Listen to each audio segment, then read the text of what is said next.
That's right. Jesus was a schizophrenic. And so were Matthew, Mark, Luke, and John. They were all patches of schizophrenics.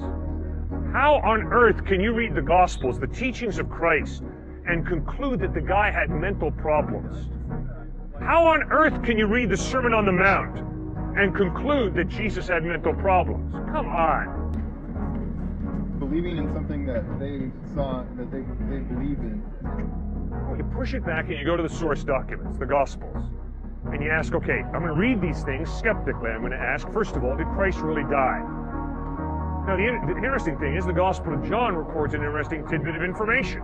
The Gospel of John records that a Roman soldier stuck a spear in the side of Christ, and an issue of watery serum separate from clotted blood flowed from his side. Well, they didn't understand that medically in the first century, but we understand medically today that that's a sign of death. Massive heart failure, clotting of the arteries. The guy was dead. He just didn't lapse into unconsciousness and resuscitate, in other words. Then we read, they took his body off the cross, put it in a tomb, and they set a Roman guard to make sure that nobody would steal his body.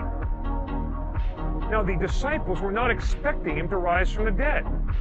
They were scared, they didn't understand, and they were deserting Christ.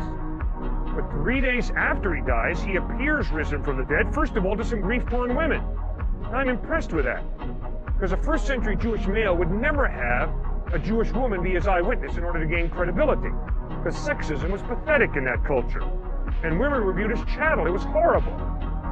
But the record is, Christ first appeared to some grief-torn women. Then he appeared to the apostles. But there was one guy who could have been on the faculty here at UT. His name was Thomas. And he said, not unless I can see Christ with my own eyes, not unless I can take my hand and thrust in the spoon in his side, will I believe.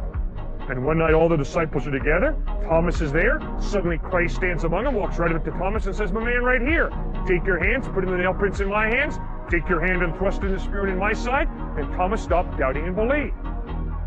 Then in 1 Corinthians 15, written in 50, 51, 52 AD, the Apostle Paul quotes a hymn, a creed, that Christ died for our sins, was buried, rose from the dead, appeared to the apostles, to James, to over 500 people who saw him risen from the dead, most of whom are still living.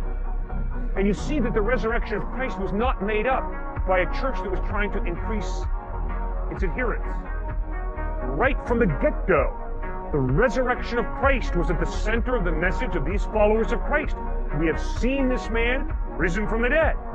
Then, one after another, they stood before Roman soldiers, and the Roman soldiers said, acknowledge Caesar as Lord and live, or else maintain that Jesus is Lord and we'll kill you. And every single one of them said, I have seen Jesus risen from the dead, and they died, not for a belief. They died for what they claimed to have seen, the dead Christ risen from the dead. Psychology shows you, people will not die to cover up what they know to be a lie. People will die for a lie, convinced it's true. But these guys died claiming, we saw Jesus risen from the dead, he is Lord. Which means if they didn't see him, they were lying. But this isn't in any Roman writings. There's no record of this letter. Eusebius records it wonderfully.